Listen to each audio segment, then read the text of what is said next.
Bien, entonces esas características duales de naturaleza interna y forma externa que leíste, las podemos ver graficadas acá. Entonces ves, aquí tenemos que todo ser creado entonces va a tener ¿qué? Una característica interna, es decir, un carácter interno, pero también va a tener una forma externa. Entonces a eso también vamos a llamar características duales, ¿de acuerdo? Entonces la forma externa la podemos llamar una segunda naturaleza interna. Vamos a dar un ejemplo. O sea, el ser humano, tenemos acá, ok, lo vemos acá. Entonces el ser humano tiene mente y tiene cuerpo. La mente es invisible, o sea, es su naturaleza interna, su carácter interno. El cuerpo es visible, es decir, su forma externa. Entonces el cuerpo del ser humano puede ser llamado la segunda mente. ¿Por qué sabemos esto? O sea, ¿cómo sabemos si una persona está enojada, está triste o siente alegría? A través de los gestos que hace. Entonces, nosotros observando su cuerpo podemos ver lo que hay en su mente. Por eso es que el cuerpo es la expresión de la mente, es decir, podemos llamar segunda mente. Okay. ¿Se comprende? Sí. Todo ser creado tiene esta cualidad, ¿verdad? Una carácter interno y una forma externa. ¿Ok? Entonces vamos a verlo. Aquí las características ya completas de Dios. Entonces así como vimos que todo ser creado tiene carácter interno y forma externa, Dios, que es la primera causa, ¿verdad?, también tiene esas características. Porque habíamos dicho que toda, ¿verdad?, que Dios se manifiesta a través de la creación, como decía Romanos 1:20. Entonces, si todo eso está en la creación, quiere decir que son también parte de Dios. ¿De acuerdo? Entonces Dios tiene ¿qué? Naturaleza original, o sea, naturaleza interna original o carácter interno original, porque es el carácter que da origen a toda la parte interna de la creación. Y tiene también forma externa original, es decir, lo que da origen a toda la parte externa de la creación o los cuerpos que, digamos, que podemos ver. Y si hablamos de la positividad y negatividad, recordemos que esto no tiene que ver con algo bueno o malo, ¿verdad?, sino que son características duales que están en perfecta armonía dentro de Dios. Y habíamos puesto antes el ejemplo de la batería, ¿verdad?, que tiene un polo positivo, un polo negativo, pero que tienen que armonizar para producir energía, igual Dios. Entonces vemos que Dios es, ¿verdad?, el origen de todas estas características. ¿De acuerdo? Okay. Que resulta bastante lógico y también, como hemos leído, es bíblico, porque Pablo lo mencionó. ¿Okay? Entonces, si quieres, vamos a continuar leyendo para entenderlo un poco mejor. Dice, podemos tomar al ser humano como ejemplo, como ya vimos, ¿verdad?, en el gráfico. El ser humano consiste de cuerpo o forma externa y mente o carácter interno. Llamamos a la mente carácter interno y al cuerpo forma externa. El cuerpo puede ser llamado segunda mente. Llamamos a ambos juntos características duales. Ahora podemos comprender el hecho de que todas las cosas existen a través de una relación recíproca entre las características duales de carácter interno y forma externa. Debemos buscar a un ser absoluto que sea la causa última de todo el mundo de la realidad. Este ser último debe ser la primera causa de todos los seres, conteniendo el carácter y forma absoluto y subjetivo. Llamamos Dios a esta primera causa de nuestro mundo existente. Llamamos al carácter y forma subjetivos de Dios su Sun San original y su Hyun San original.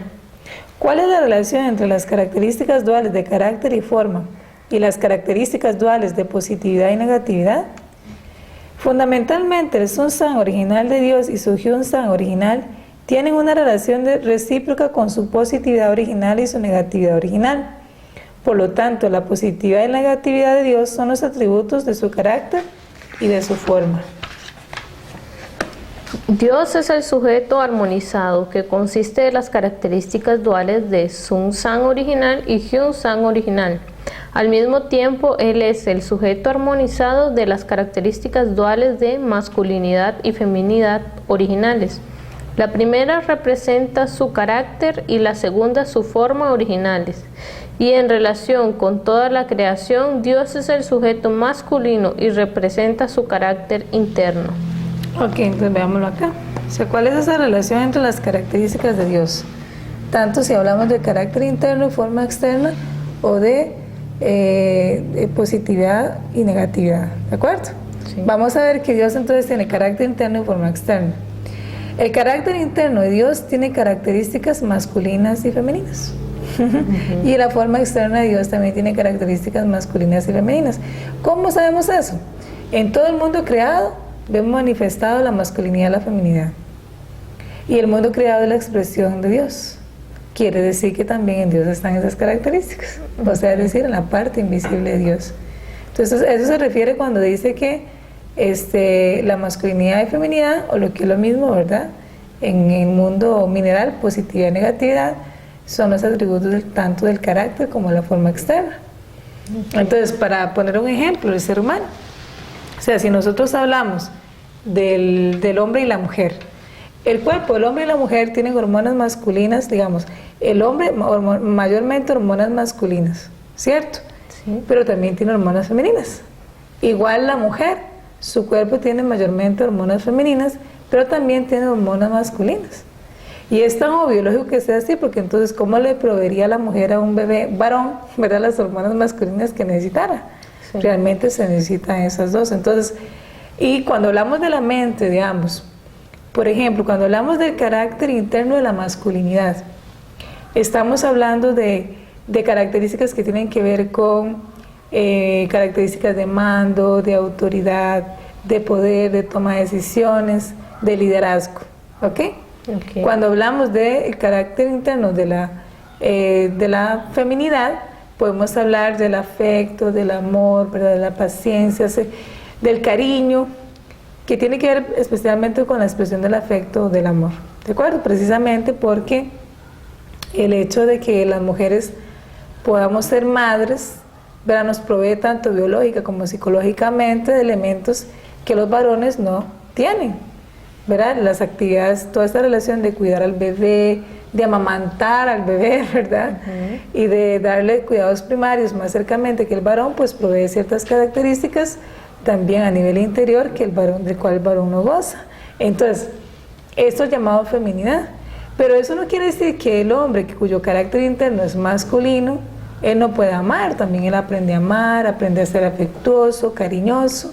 ¿Se comprende? Sí. También tiene un carácter interno, ¿verdad? Que parece tener características femeninas en la expresión del amor. Entonces, tanto el hombre como la mujer tienen ambas características, nada más que algunas se expresan más, de si es hombre, las más se expresan las masculinas, y si es mujer, más las femeninas.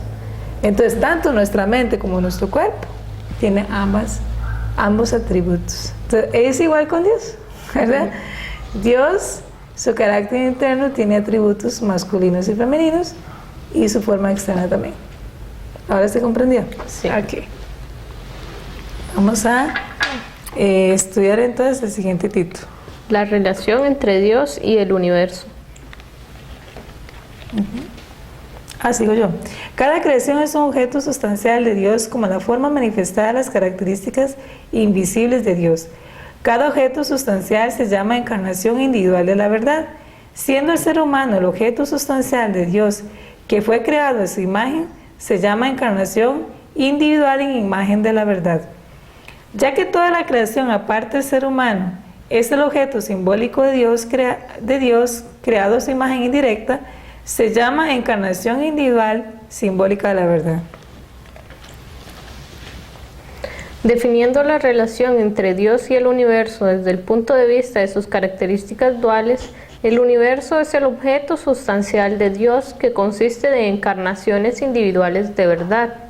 Son las manifestaciones de las características duales de Dios en imagen y en símbolo, de acuerdo con los principios de la creación.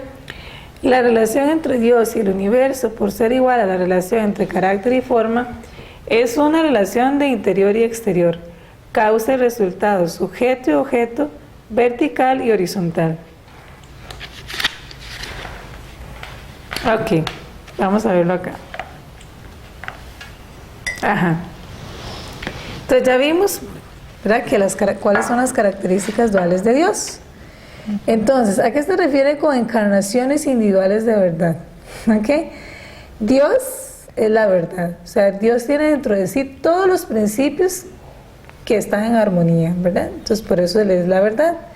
Ahora, Dios al crear se encarnó. Él se hizo visible en cada creación. Pero, entonces, cuando hablamos de encarnaciones individuales, es que Dios se encarnó en cada ser creado. Por eso se llama encarnación individual. De la verdad que es Dios. Pero dice, una es a nivel de imagen y la otra a nivel de símbolo. Entonces, los seres humanos son encarnaciones individuales de verdad en imagen. ¿De acuerdo? Eso los hace seres humanos únicos. O sea, cada ser humano es una encarnación individual de verdad en imagen de Dios. Y el resto de la creación es una encarnación individual, pero en símbolo. O sea, encarnación individual es la verdad, pero en símbolo. Ahora, ¿por qué el ser humano es imagen? Bueno, la Biblia lo aclara en Génesis 1:27, que el ser humano fue creado como a la imagen de Dios. Y nunca menciona que el resto de la creación sea la imagen de Dios, ¿verdad? Entonces, por eso es que si nosotros tomamos una flor y decimos, ¿esta flor encarna a Dios? Sí, sí, porque tiene las características de Dios, pero no son tan claras, ¿de acuerdo? No es tan evidente. Entonces realmente está representando a Dios. Pero el ser humano sí que es la encarnación individual en imagen. Ahora, cuando Génesis 1:27 habla de la imagen, ¿qué es una imagen? Si usted se coloca frente a un espejo y está su imagen es diferente de usted. No. Es la misma. Entonces el ser humano refleja a Dios. Aquí por eso es imagen. Porque habíamos leído al inicio que, o sea, Dios es invisible, pero entonces que Él se reflejaba a través de toda la creación. Exactamente. O sea, la imagen de Dios es la creación. Lo que pasa es que si nosotros tomamos un ser humano y a una flor, ¿verdad? Y decimos, bueno, ¿cuál es el carácter interno de esa flor? ¿Cuál es el carácter interno del ser humano? Entonces al ser humano decimos que es la mente. ¿De acuerdo? Ahora, en una flor, ¿podemos darle esa forma tan clara a la mente de igual manera que en el ser humano? No, ¿verdad? Queda todavía como simbólico, o sea, no se ve tan claro. Y si hablamos del cuerpo, ¿será que el cuerpo de la flor realmente está reflejando la forma de Dios? Bueno, usted aquí diría, bueno, pero es que Dios no tiene forma. Sí, Dios no tiene forma. Lo que pasa es que Dios, es cierto, no tiene forma, es invisible, pero tiene dentro de sí mismo y armonizadas las características de carácter interno, forma externa, masculinidad y feminidad. Eso es más claro en el ser humano. O sea, realmente cuando usted ve a un ser humano, puede decir, estoy viendo las características de Dios. Ahora, ¿será que la flor tiene emociones? De alguna forma. De alguna forma sí. Pero el ser humano tiene emociones. Sí. Ok. Es claro, ¿verdad? El ser humano siente, tiene emociones. La pregunta es, ¿será que Dios también tiene emociones? Si somos imagen de Él, también tiene emociones. También tiene emociones. Entonces, ¿qué refleja más a Dios? ¿La emoción del ser humano o la emoción de una flor? Quizás la del ser humano. La del ser humano es más clara. Y si hablamos de la inteligencia, sabemos que Dios es inteligente debido a que el ser humano que Él creó, que es hecho de su imagen, es inteligente. Sí. Ok. ¿Qué refleja más a Dios? ¿La inteligencia en la flor o la del ser humano? El ser humano. Ok. Ahora sí. Por eso la flor es un símbolo, porque es cierto que lo encarna, pero no está tan claro. Es un símbolo de Dios, ¿verdad? Y ahora sí, el ser humano es la imagen. Okay. Igual uno podría decir, por ejemplo, poner otro ejemplo con los números. ¿De acuerdo? Bueno, el número. Si yo te digo, Melissa, ¿qué es un 5? ¿Cómo harías tú para mostrarme un 5?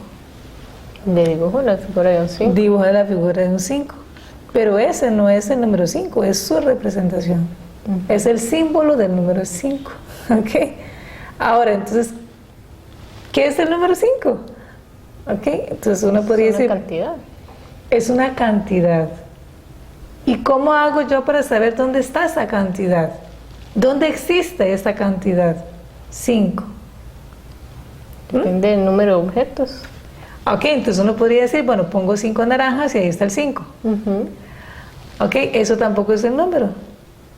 Es un símbolo, porque usted coloca nada más, aquí está, cuando dibujas el 5 la figura, cuando pone los objetos son objetos, es un símbolo del 5 también, porque igual podrías poner 5, no sé, 5 manzanas, 5 casas, entonces ¿cómo es que el 5 cambia tanto? ¿Okay? Sí. Entonces, ¿dónde está el 5? Realmente, ¿dónde está el número? ¿Dónde está? Encarnado en nosotros. Realmente el 5 existe en nosotros. ¿De acuerdo? Tiene que ver con psicología evolutiva, donde explica, ¿verdad?, cómo se forma el número 5 en la mente del ser humano. ¿Se comprende? Si no, no se podría saber cuál es el 5. O sea, ponemos 5 naranjas juntas y si no supiéramos qué es el 5, pues igual no significaría nada. ¿Ahora se comprende? Sí. Ok. Sigamos. No sé si tienes alguna otra pregunta con respecto a eso. ¿Quedó claro? Sí. Ok. Sección 2. La primera energía universal, la acción de dar y recibir y el fundamento de 4 posiciones. Ok. La primera energía universal. Dios, creador de todas las cosas, es la realidad absoluta que existe eternamente por sí mismo y trasciende el tiempo y el espacio. Éxodo 3:14. Por lo tanto, la energía fundamental de su ser debe ser también absoluta y eternamente existente por sí misma. Al mismo tiempo, Él es la fuente de energía que hace posible que todas las cosas mantengan su existencia. Llamamos a esta energía la primera energía universal. La acción de dar y recibir. Cuando un sujeto y un objeto efectúan la acción de dar y recibir dentro de un ser, después de haber establecido una relación recíproca entre sí mediante la energía universal, se genera la energía necesaria para mantener la existencia de este ser. La energía provee de fuerza para la existencia, multiplicación y acción. Este proceso que genera la energía necesaria se llama la acción de dar y recibir. La primera energía universal y la fuerza de la acción de dar y recibir tienen una relación recíproca de causa y efecto, interior y exterior, sujeto y objeto. Por consiguiente, podemos decir que la primera energía universal es vertical y la fuerza de la acción de dar y recibir es horizontal. Entonces veámoslo graficado acá. Te está hablando de la primera energía universal, ¿verdad? La acción de dar y recibir. Entonces está diciendo que Dios es el creador eterno, autoexistente y es la realidad absoluta. Quiere decir que la energía fundamental dentro de Dios tiene que tener las mismas características, es decir, tiene que ser una energía eterna, autoexistente y absoluta. ¿Y cómo se llama la energía dentro de Dios? Primera energía universal. La primera energía universal va a proveer, ¿verdad?, de la energía para la existencia, o sea, va a ser el origen de toda la energía que vemos en el universo. O sea, ¿dónde se originó toda la energía que vemos en el universo o que sabemos que existe? En la primera energía universal, que es la energía dentro de Dios. ¿De acuerdo? Okay. Ahora, cuando se habla de la acción de dar y recibir y la relación que tiene con la primera energía universal. Entonces vemos, ¿verdad?, la acción de dar y recibir. La primera energía universal, vamos a decir así, es la que impulsa las acciones de dar y recibir dentro del universo. Ahora, para que se establezca la acción de dar y recibir, tiene que ver ¿qué? Un sujeto y un objeto. ¿De acuerdo? Sí. La primera energía universal provee de esta energía necesaria para que se establezca la acción de dar y recibir entre sujeto y objeto. Y al mismo tiempo, la acción de dar y recibir va a proveer la fuerza necesaria para que todo en el mundo creado pueda existir, multiplicarse y actuar. O sea, es el origen de ¿qué? O sea, provee la fuerza necesaria para la multiplicación, la existencia, la multiplicación y la acción. Entonces está diciendo ahí que la primera energía universal está en posición de sujeto con respecto a la acción de recibir. ¿De acuerdo? Es vertical. La primera energía universal es vertical y la acción de recibir es horizontal. Tiene que ver con que la primera energía universal es vertical porque es la que está en Dios. ¿De acuerdo? Okay. Y la acción de recibir es horizontal porque es la que se genera entre todos los seres creados. Ok. ¿Ok? Entonces, por ejemplo, aquí nosotros tenemos una acción de dar y recibir entre sujeto y objeto. Yo en la posición de sujeto porque yo soy la iniciadora, o sea, yo fui la que empecé a, ¿verdad?, a decirte lo del seminario, ¿verdad?, a invitarte a ver cómo se hacía. ¿Tú qué hiciste? Respondiste, escuchaste, ¿verdad?, y estás atenta. Entonces, tú eres objeto. Esta acción de dar y recibir entre nosotras dos, que es horizontal, ¿de acuerdo? También podríamos decir que está presente la relación vertical, porque mientras más estudiamos, más se abre nuestra mente para conectarse con Dios. ¿Se comprende? Sí. Esa relación con Dios es interna, ¿verdad? Es vertical y es interna. La nuestra es horizontal y es externa. ¿Ahora sí? Sí. Entonces siempre van a estar conjugando ambas relaciones, vertical y horizontal, ¿verdad? Sobre todo si estamos aprendiendo acerca de la palabra de Dios. Entonces, para que este seminario exista, tiene que haber esa relación de dar y recibir. Para que todo exista en este universo, se estableció una acción de dar y recibir. ¿De acuerdo? Ok. Entonces, si quieres, sigamos leyendo. Ajá, dice, si no quedara ningún resto de conciencia en el ser humano caído, la providencia, la restauración de Dios sería imposible. ¿Qué se refiere con esto de la providencia y la restauración? Ok, la providencia y la restauración, buena pregunta. Ok, eso uno lee y no se da a entender. La providencia y la restauración es todo el trabajo que Dios ha hecho para salvar al ser humano. Entonces el ser humano originalmente no debería ser salvado, no necesitaría de salvación si él se hubiera seguido su conexión con Dios y hubiera establecido el mundo como Dios lo quería. Restauración y salvación es lo mismo. Es básicamente lo mismo, pero se entiende de forma diferente. Porque salvación, generalmente se le da un concepto así de que es un proceso instantáneo. ¿De acuerdo? O sea, acepto a Cristo y ya soy salvo. ¿Okay? La restauración tiene que ver más con un proceso. Entonces vamos a decir que la salvación sería como el final de ese proceso. O sea, la meta de la salvación, pero la restauración es todo el proceso, ¿verdad? De que inicia hasta que llega al final. Entonces el principio divino explica la salvación más como un proceso que como algo instantáneo. ¿De acuerdo? Ok. El fundamento de 4 posiciones, los 3 propósitos objetivos a través de la acción, origen, división, unión. La acción, origen, división, unión.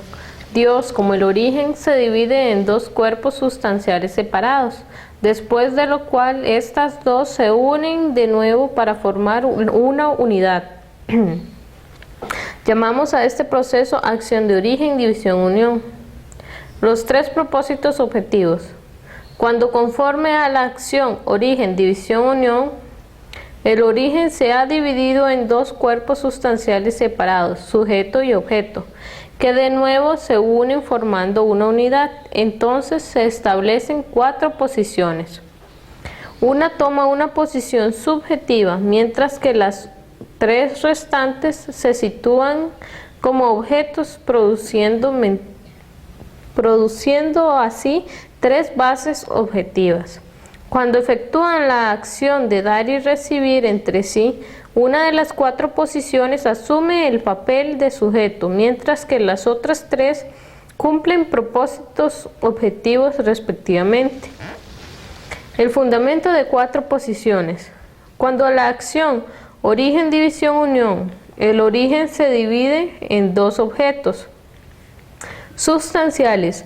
Estos asumen el papel de sujeto y objeto respectivamente y finalmente forman una unidad. Así se cumplen 3 posiciones objetivas. Ya que estas 3 posiciones objetivas se centralizan en el origen, todos juntos forman 4 posiciones respectivas. Esto crea el fundamento de 4 posiciones. El fundamento de 4 posiciones queda expresado en Dios, el esposo y la esposa. Se pueden ver 3 etapas distintas: Dios como el origen y el esposo y la esposa como el sujeto y el objeto manifestado, y su descendencia como el resultado de su unidad. Así pues, el fundamento de 4 posiciones es la base de las 3 etapas debido a que se realiza en las 3 etapas de acuerdo con la acción, origen, división, unión.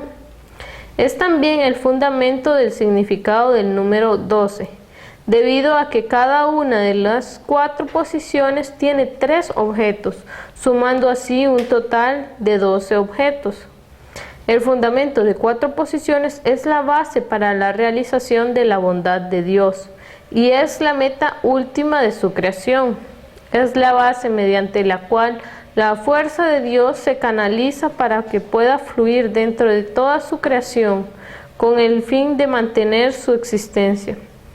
Por lo tanto, el fundamento de 4 posiciones es en definitiva el eterno propósito de Dios para la creación.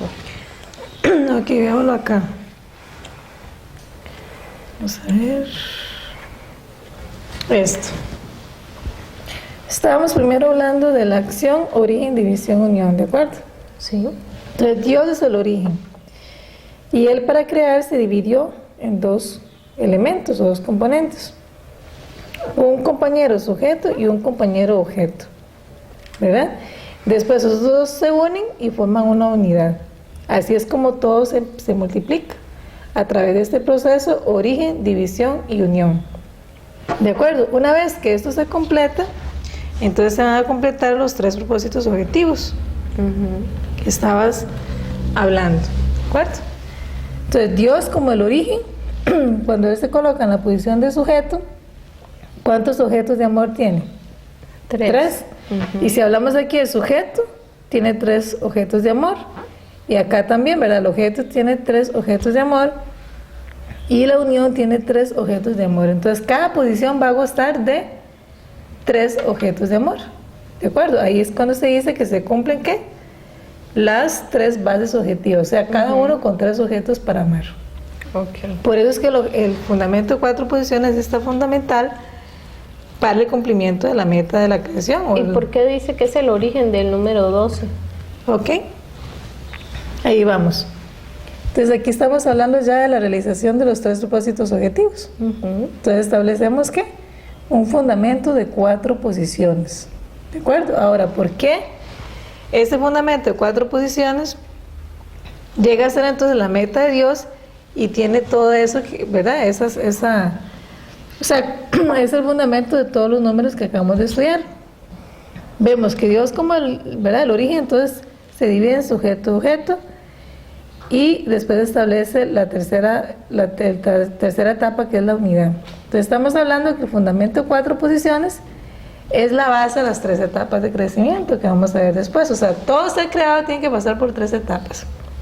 Por eso es que Dios, se ha dicho que es un Dios trino, o sea que el número 3 le pertenece a Dios. Y en la Biblia hay varios acontecimientos donde el número 3 tiene relevancia. Por ejemplo, los 3 arcángeles principales, ¿verdad? Después tenemos a Dios Padre, Hijo, Espíritu Santo. Tenemos las 3 cruces cuando Jesús fue crucificado, los 3 días para resucitar. O sea, el número 3 va a aparecer manifestado casi siempre en la Biblia porque es un número que Dios utilizó para crear. ¿Ok? Ahora, aparece también ahí, dice, la raíz del número 12, que fue tu pregunta. Sí. Cada uno de estos, dijimos, hay ¿cuántas posiciones? 4. Y cada uno de esos puede gozar de 3 objetos de amor. Si multiplicamos 4 por 3, son 12. ¿De acuerdo? O sea, 12 objetos de amor que se establecen en el fundamento de 4 posiciones. También decía ahí que es la base fundamental del bien. ¿Qué quiere decir esto? Que no puede haber bondad sin el fundamento de 4 posiciones. ¿Por qué motivo? Porque es el fundamento a través del cual fluye la energía de Dios. O sea, Dios haberse dividido, para Él fluir dentro de todo el mundo de la creación, tiene que haber entonces unidad de estos 2 elementos. Ahora, ¿qué pasa si el fundamento de 4 posiciones no se da? Quiere decir que no se unió sujeto y objeto. Dios no puede heredar la bondad al mundo, entonces. Pero es como cuando, vamos a decir así, cuando se concibe un bebé. ¿Qué se da cuando se hace la concepción? Un cigoto, ¿de acuerdo? Pero se tiene que empezar la división celular para llegar a ser, ¿verdad?, ya un ser humano. ¿Qué pasa si la división celular no se da? El ser humano no llega a existir. Sí. Entonces, toda una creación pasa por el proceso origen, división, unión. O sea, algo que lo origina, después se da una división para después darse un cuerpo unificado. Sin esa división y sin esa unidad no llega a existir nada. Eso es también cierto con todo el mundo creado. ¿De acuerdo? O sea, ese mismo proceso que Dios creó utilizando, ¿verdad? O poniéndose en la posición de origen, está manifestado en todo el proceso de la creación. Okay. Entonces es igual, si no se da centrado en Dios, la bondad no puede existir, o sea, Dios no puede fluir dentro de la creación. ¿De acuerdo?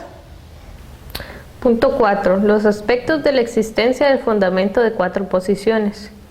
Siempre que una creación forma un fundamento de 4 posiciones, cumpliendo sus 3 propósitos objetivos a través de la acción, origen, división, unión, comienza a efectuar un movimiento esférico circular tridimensional. Investiguemos la razón de ello. El objeto empieza a girar alrededor del sujeto y de esta manera forma una unidad. Conforme al principio, el sujeto, en cambio, llega a ser un objeto de Dios. Conforme al mismo principio, el sujeto, en cambio, llega a ser un objeto de Dios girando a su alrededor para formar una unidad con él. Cuando el objeto forma una unidad con el sujeto, ambos juntos llegan a ser el objeto sustancial de Dios, debido a que refleja sus características duales. Por esta razón, cualquier objeto debe unirse antes con su sujeto para llegar a ser un objeto de Dios.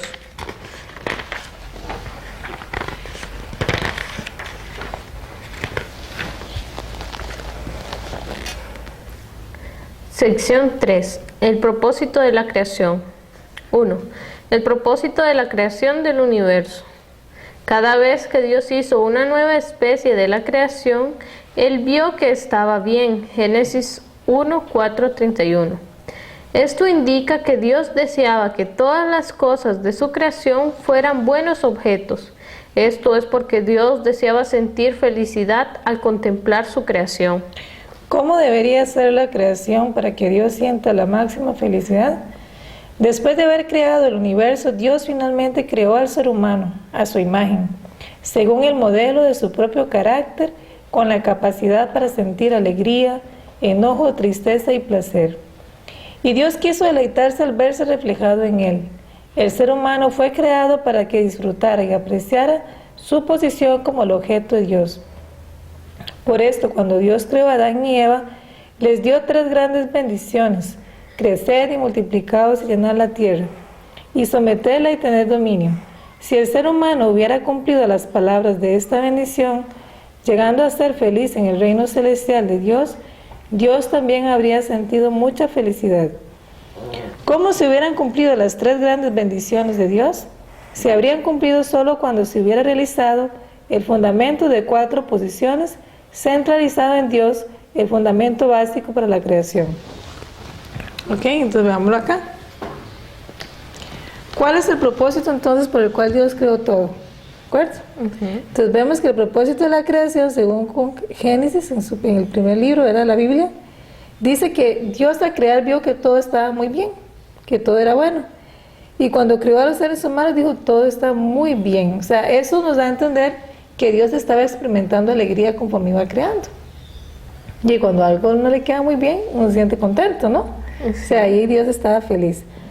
Entonces, ¿cuál es el propósito por el cual Dios creó? Sentir alegría. O sea, Dios quería experimentar alegría y por eso hizo todas las cosas. Por eso nos creó a nosotros como sus objetos de amor. Entonces, todo lo creado son objetos para el bien. Y de esa manera entonces podemos devolver alegría a Dios.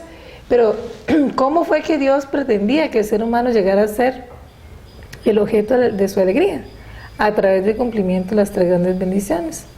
Por eso es que en el Génesis aparecen, ¿verdad?, las 3 bendiciones, en Génesis 1:28, que dice, crecer, multiplicaos y dominad la creación. Sí, pero una pregunta dice, Dios es autoexistente, no medio absoluto. Entonces, ¿Él por sí mismo podría sentir alegría o no, si Él lo deseara? Bueno, de acuerdo al principio de la creación, no. Por eso fue que Dios creó. O sea, Dios solo no podía sentir alegría. O sea, Él sí podía sentirse completo, tampoco. Dios podía sentir amor, tampoco. Porque el amor se genera una acción de dar y recibir. O sea, con alguien, ¿verdad? Que refleja tus características. O con alguien que te devuelve alegría. Por ejemplo, cuando una persona se siente feliz. Vamos a poner algunos ejemplos. Si nosotros queremos tener una casa, ¿verdad? Casi todos los seres humanos quieren tener casa, ¿verdad? Una casa propia. Y usted quiere hacer una casa. ¿Qué es lo que primero haces? Un plan. O sea, tienes una idea de cómo va a ser esta casa. Y solamente la idea te da alegría. Te da alegría. ¿De acuerdo? Sí. Pero la alegría la sientes cuando ya tienes la casa. O sea, con solo el papel y la imagen, ¿verdad? Imaginarla, sí te da un nivel de alegría. Pero la alegría te la da cuando ya tienes la casa. O sea, cuando ya tu idea quedó plasmada en algo concreto. ¿De acuerdo? Y tienes la casa, entraste a tu casa y te sientes muy feliz. O sea, la alegría solo se produce cuando tenemos un objeto con el cual relacionarnos que nos va a devolver alegría. O sea, la alegría no nace en mí, igual con Dios. La alegría no podía nacer en Dios. La alegría nace con un objeto que le pueda regresar a él la alegría. ¿Se entiende? O sea, ese es el principio básico para producir alegría.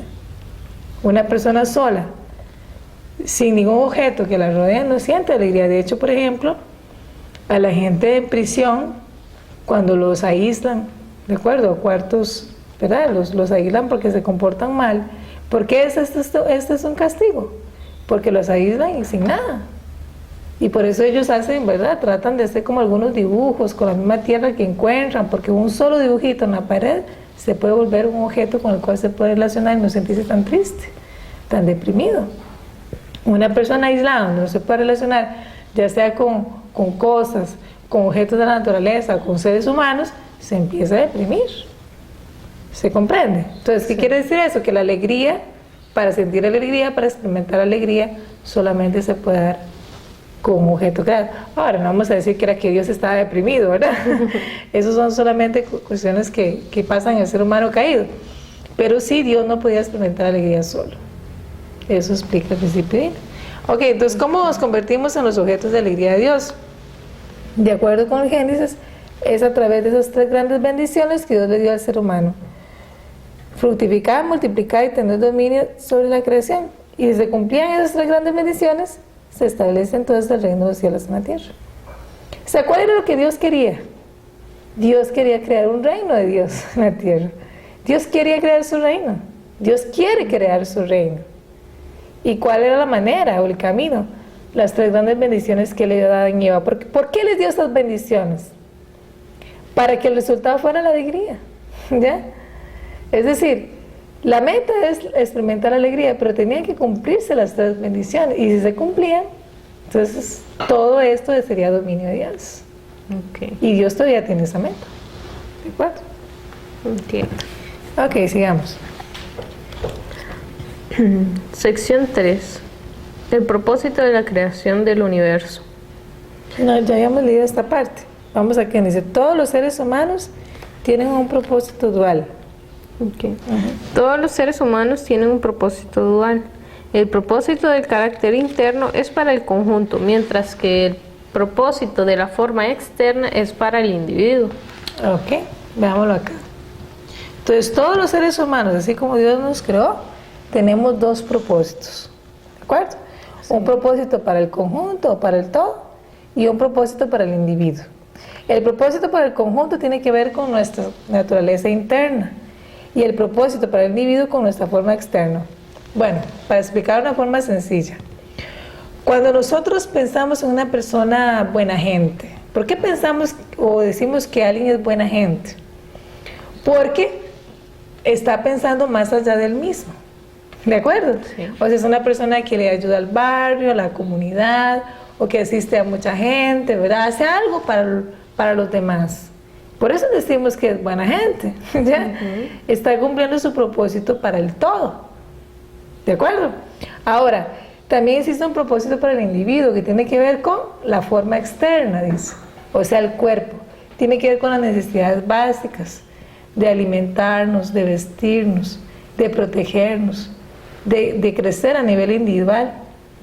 Por ejemplo, si yo hablo, bueno, voy a almorzar o voy a dormir, son, ¿verdad? Está cumpliéndose el propósito individual, o voy a sacar una carrera universitaria, o sea, ¿para qué va a servir eso?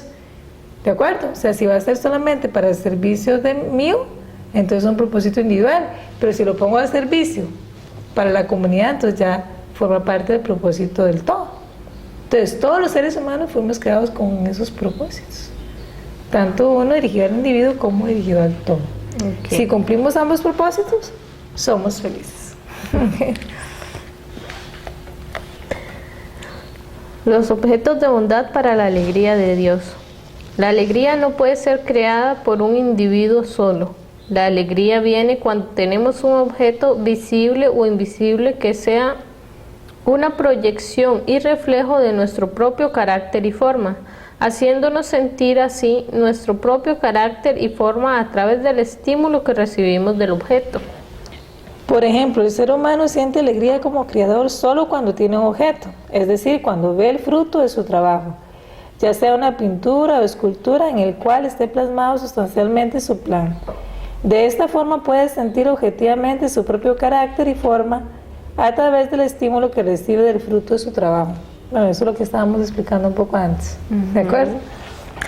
Cuando se realiza el reino de los cielos mediante el cumplimiento de las tres grandes bendiciones, se forma el objeto perfecto mediante el cual Dios puede sentir alegría.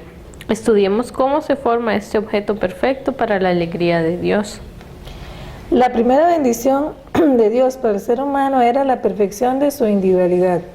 Para que el ser humano perfeccione su individualidad, su mente y cuerpo, que son la expresión dividida de las características duales de Dios, deben llegar a unirse mediante la acción de dar y recibir entre sí.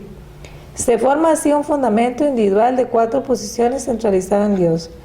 Preparados para realizar la segunda bendición de Dios y después de haber perfeccionado sus respectivas individualidades, reflejando así completamente las características duales de Dios, los objetos sustanciales divididos de Dios deberían haberse convertido en esposo y esposa, formando una unidad, multiplicar hijos y establecer el fundamento de 4 posiciones a nivel familiar centralizado en Dios. La tercera bendición de Dios para el ser humano significa la perfección del dominio del ser humano sobre la creación. Con el fin de realizar esta bendición, el ser humano debe establecer el fundamento de 4 posiciones con el universo como su objeto centralizado en Dios. Entonces, siendo el ser humano el objeto visible hecho a imagen de Dios y la creación el objeto simbólico como su imagen indirecta, el amor del ser humano y la belleza de la creación realizan la acción de dar y recibir para formar un solo cuerpo en unidad centralizado en Dios. Si el propósito de la creación se hubiera llevado a cabo de esta forma, se habría establecido en la tierra un mundo ideal en el que no habría ni rastro de pecado. Podemos designar a este mundo el reino de los cielos en la tierra.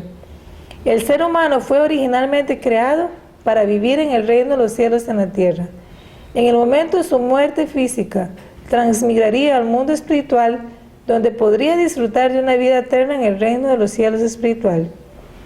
En el reino de los cielos, las órdenes de Dios son transmitidas a todos sus hijos a través de los padres verdaderos, haciendo posible que todos obren según un solo propósito.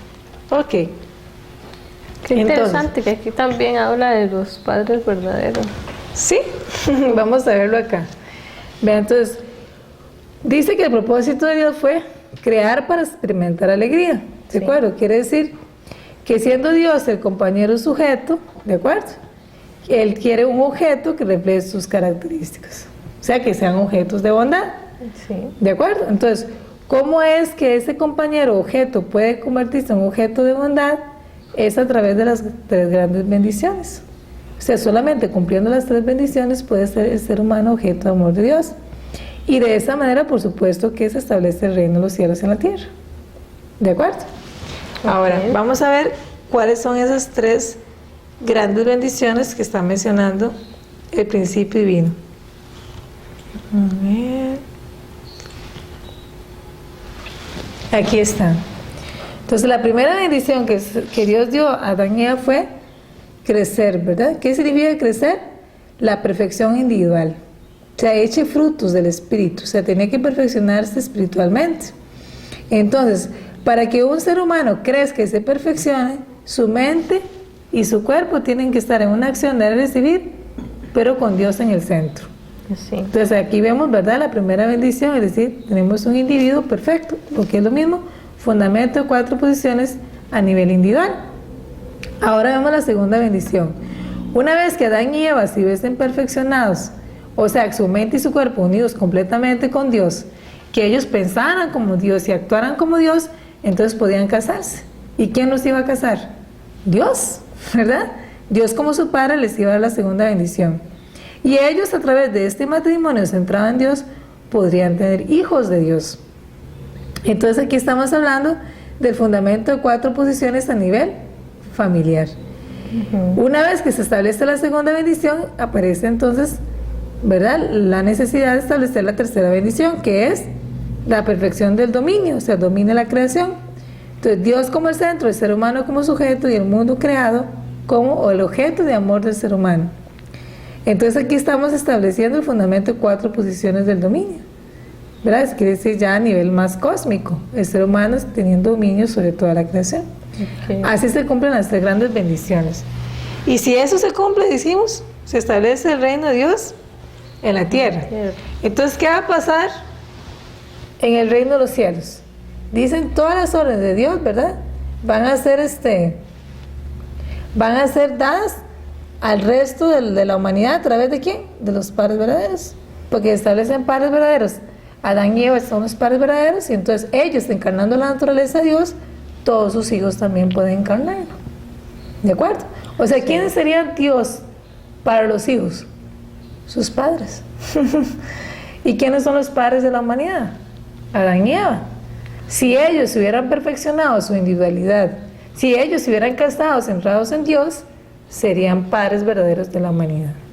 Y ahí se establece el reino de los cielos. ¿Se entiende? Sí.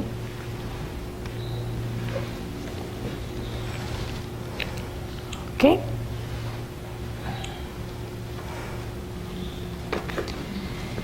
Entonces, cuando hablamos de que el fundamento de 4 posiciones es la meta de la creación, es específicamente por eso, ¿verdad? Que Dios quiere hacerse vivo en el individuo, o sea, quiere hacerse vivo en la familia y quiere estar presente, ¿verdad?, en todo el universo. Entonces Dios realmente puede fluir ahí. Entonces, si nosotros hablamos de que el ser humano tenía que haber realizado la primera bendición centralizada en Dios, quiere decir entonces que Dios podía vivir dentro de las personas.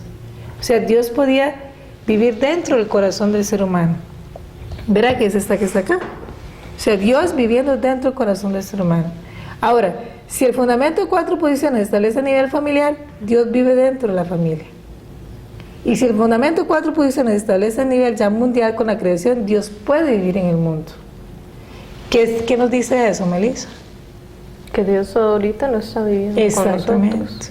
Quiere decir que ninguno de sus fundamentos se establece centrado en Dios. De acuerdo, el ser humano no logró perfeccionarse, ni a nivel individual, ni a nivel familiar, mucho menos a nivel del dominio de la creación. Bien, hagamos un receso, ¿te parece? Okay.